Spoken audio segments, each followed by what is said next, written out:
en arrière. Je ne sais pas si vous êtes comme moi, mais plus ça va, plus je vieillis, plus mes bras sont courts. Alors, je vais peut-être évoquer des personnes qui, malheureusement, ne sont pas là, mais comme j'avais prévu qu'elles étaient là. Très révérend père, Cricor Kachatrian, père Dila Kélédjian, pasteur Gilbert Léonian, monsieur le maire Luc Carbonel,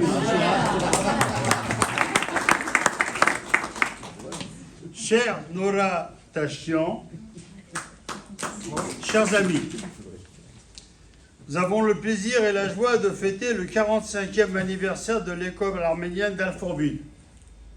En réalité, comme l'a souligné tout à l'heure Sévan, elle a été inaugurée il y a 45 ans, mais elle n'a pas surgi par la voie du Saint-Esprit. Avant d'avoir l'histoire que l'on connaît depuis cette date, toute sa vie antérieure est malheureusement mal connue et même totalement inconnue du public aujourd'hui. Je voudrais en quelques mots réparer cet oubli et vous rappeler quelques événements marquants qui ont jalonné sa route. Sévan l'a très bien dit, mais je suis désolé Sévan, il faut que je te redise. Peut-être parce que certains n'ont pas encore compris, encore que ça m'étonnerait. Alors, lorsque les rescapés du génocide des Arméniens perpétré par le gouvernement jeune turc sont arrivés en France, beaucoup d'entre eux sont arrivés à Alfortville. L'accueil était bienveillant grâce à la municipalité, dont le maire, M. Marcel Capron, a facilité l'installation des familles dans les quartiers sud, en particulier l'île Saint-Pierre, où les terres encore marécageuses ont été défrichées et les maisons ont commencé à fleurir. Très vite, les Arméniens s'organisent pour recréer une vie tout simplement en construisant l'église arménienne dans les années 29-30, créant des associations à vocation caritative, comme l'a dit tout à l'heure Sévan, politiques, sportives, culturelles, troupes de danse, chorales, théâtre, écoles, etc., et compatriotiques. La plupart de ces activités se déroulaient dans un baraquement situé vers la Seine, au bout du boulevard Carnot. Cette construction de briques et de bois qui était recouverte d'un toit de tôle pour la protéger des jours de pluie. D'où son nom, le Ténéké Palace, ou le palais de tôle. Mais lorsqu'en 1944, ce local fut bombardé et détruit, il fallait donc tout recommencer. La priorité était l'école. Il était indispensable pour toutes ces populations d'avoir une école pour que les jeunes enfants puissent apprendre la langue arménienne, cette langue arménienne qui est notre ADN identitaire de spécificité. Ça me paraît important de le souligner. La municipalité proposa alors au conseil paroissial local d'occuper une classe dans l'école située rue de Liège, tous les jeudis, jour de congé hebdomadaire. J'ai moi-même le souvenir d'avoir fréquenté cette école avec ma sœur du 1er au 3e niveau, dans un bouquin qui s'appelait Ararat. Je ne sais pas si certains s'en rappellent. Ararat. C'est pour ça que je dis du 1er au 3e niveau. Ouais, tu m'as embrouillé, je ne sais plus où j'en suis.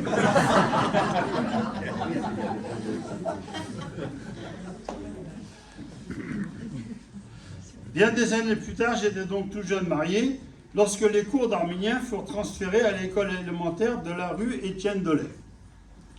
Le comité directeur de l'enseignement de l'arménien était alors dirigé par Nazaret Bédikian, appelé familièrement Bédik. Il était composé de ses filleuls de l'époque, des scouts arméniens. Alors je ne sais pas si on voit la photo quelque part par là. Derrière. Non, c'est pas celle-là. Non, derrière, là-bas, au fond. Là-bas. Les autres panneaux là-bas. Ah bon? Alors, il y avait Cetra Kachadourian. Je dis leur nom parce que, par émotion, je pense qu'il faut qu'on évoque ces personnages très importants pour la construction de la première école. Cetra Kachadourian, Vrejnedelian, Edmond Zorapapelian, Claire Kébélian, Nishan Minassian et Gérard Simonian. Ils me demandaient d'intégrer donc tous ces garçons, l'équipe, ainsi que Zula Kazandjian et Jean Tussuzian. Ainsi, chaque jeudi, puis le mercredi ensuite, nous nous faisions un devoir d'aller voir à tour de rôle si le professeur était bien là et s'assurer que tout se passe bien. Chaque fin de mois, nous mettions nos mains à la poche pour payer les professeurs. Ce que je vous dis, c'est la vérité. Un mercredi, c'était mon tour d'aller sur place et j'ai appris que des critiques avaient été formulées à l'encontre des enfants et sur l'utilisation de la classe par des enseignants de l'école. Je distribue les enveloppes de la paye et contrarié de ce que j'avais appris, je fonce au café Philippe où se trouvait Bédic en train de jouer au jaquet avec Zoula. Je leur raconte l'incident et leur dis qu'il faudrait bien qu'un jour nous ayons notre propre école pour éviter tous ces incidents avec l'école française où nous étions logés. Bédic interrompt immédiatement le jeu et nous emmène en voiture sans dire un mot jusqu'à l'église arménienne et il dit « c'est là que nous allons construire notre école ». Ce sont ses paroles exactes. Et il commence à mesurer, alors qu'il était tout petit, il commence à mesurer à grande jambée la distance de la longueur du terrain qui jouxte l'église. La nuit qui suivit, vers 3 heures du matin, j'entends sonner à la porte de notre appartement du 15e étage de la rue Lisbonne. J'ouvre un peu anxieux et je vois Zoula sur le pas de la porte et il me dit « serre-moi un whisky ». Voilà les plans de notre école. Terrible. Travaillant dans le cabinet d'architecte Manoukian à Boulogne, il avait planché toute la journée et une partie de la nuit pour réaliser ses plans. Il déroule et étale le papier sur la table fièrement. J'étais à la fois sidéré et heureux. Nous sommes en 1973 et c'est à ce moment-là précis que s'est écrit le premier acte de la fabuleuse aventure de l'école. 1973. Mais il y avait tout à faire. Et notre groupe, dont j'ai évoqué le nom tout à l'heure, manquait totalement d'expérience et surtout de moyens. Alors, notre groupe de 9 personnes se met à réfléchir aux moyens à mettre en œuvre. Et avec le recul et l'analyse de cette expérience, je me dis que nous avons réuni les 5 conditions pour réussir ce projet. Condition numéro 1, le projet était de qualité et de nature à faire l'unanimité, car sans pensée politique ou idéologique, fédérateur comme garant de la pérennisation de notre société et de notre langue. Donc le rôle fondamental de l'école s'inscrit dans la logique d'universalité. Deuxième condition, tous bénévoles, sans aucune ambition personnelle, nous n'avions qu'un seul et même objectif, c'est-à-dire parvenir à construire l'école.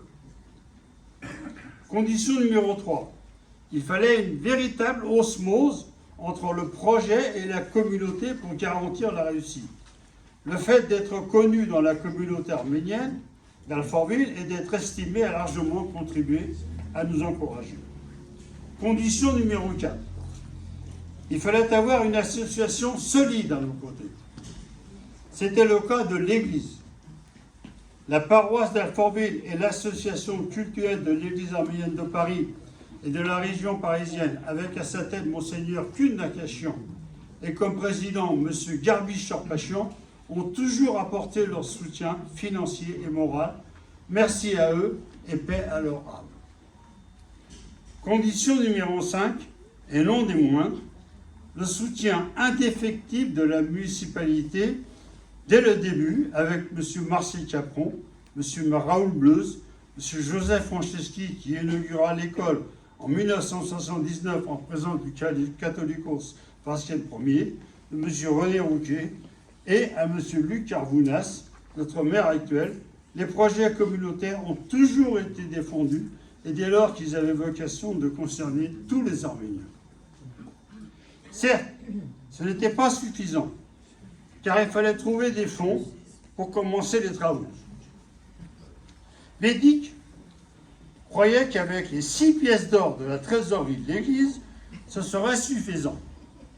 Il était un peu naïf. C'est alors que l'entrepreneur de bâtiment, Awad, beau-frère d'un de nos membres, et qui n'était pas d'origine arménienne, je le souligne, nous interpelle. Écoutez, dit-il, je vous connais tous, vous êtes des garçons particulièrement honnêtes, mais un peu déroutés par l'ampleur de la tâche. Moi, Je vais la construire, cette école. Et à la fin des travaux, si vous avez de l'argent, vous me rembourserez. Ça s'est passé comme ça. Et pourtant, il n'était pas d'origine arménienne, encore une fois. Et c'est ce qu'il a fait. Encore aujourd'hui, quand j'y pense, j'en suis très ému. Merci à Awad et repose en paix. Nous avions effectivement besoin d'argent, de beaucoup d'argent. Et nous voulions commencer à nous donner les avances à notre bâtisseur, Awad. Nous avons décidé d'emprunter de l'argent auprès de personnes que nous considérions à l'époque comme les plus argentées de la communauté. Nous avons invité à un dîner payé de nos propres deniers et à la fin du repas, spontanément, ces donateurs ont sorti leur chéquier. Un an plus tard, alors que nous avions réuni les fonds, nous avons à nouveau invité pour les rembourser. Leur réponse fut unanime. Pour nous, cet argent sert une noble cause et comme vous êtes des amis et les porteurs de ce projet, nous vous en sommes reconnaissants et c'est plutôt nous qui vous remercions pour votre encouragement et votre engagement. Pour couronner ce travail, le groupe décide de donner un nom à cette future école. Le choix se fixe sur Saint Mesro Mashtots, en hommage à celui qui, en 405 de notre ère, inventa l'alphabet arménien. Quoi de plus symbolique que ce nom prestigieux? Comme dernier survivant de ce groupe, de pionnier visionnaire, je suis toujours fier de ce choix initial.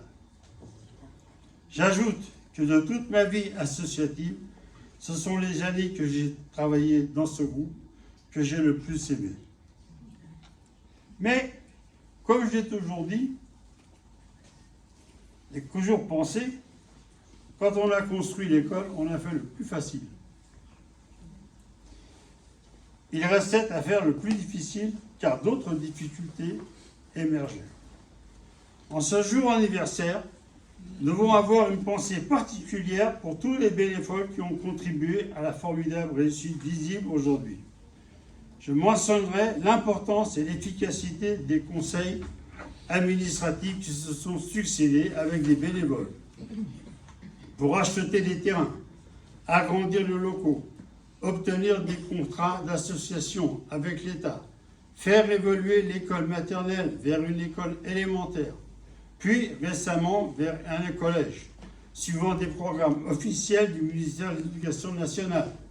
Je mentionnerai également le corps pédagogique, à commencer par notre première institutrice, on la voit sur une photo un peu plus loin, Olo Silvia, que nous avions débauché de l'école Tolosa Celle du Rancy en lui proposant un poste à Alfortville avec un appartement à la clé. Ensuite, Mme Katsayan, je crois qu'elle est là, a dirigé l'école avec dévouement et compétence.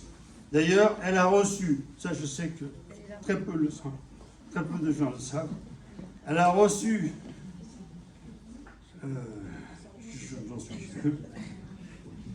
elle a reçu récemment la médaille de la République d'Arménie pour l'excellence de ses services rendus. Bravo.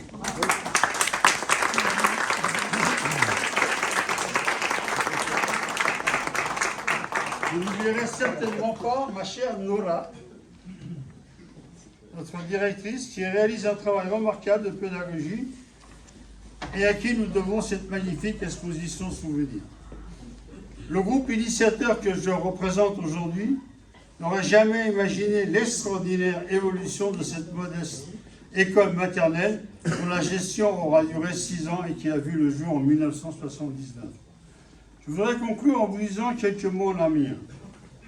Sileri Nirganir, Aysor, Garevor Olmene, Kanivor Godonenk, Alfovili Hagagan Togosin, Karasuni Gamiagö, Arit Neishel, Ampolor Ansere, Որոնք աշխատեցան 50 տարի շարունակ առաջին շենքին մինչև այսօրվա հոյակապ հաջողության։ Թո օրինակ դառնա մեր հաջորդ սերունդներուն։ Եթե Արփոբիլի Սուրբ Մեսրոդ Մաշտոց հայկական դրոցը ու գոմարտենք Hatshepsut Yevirgagnan.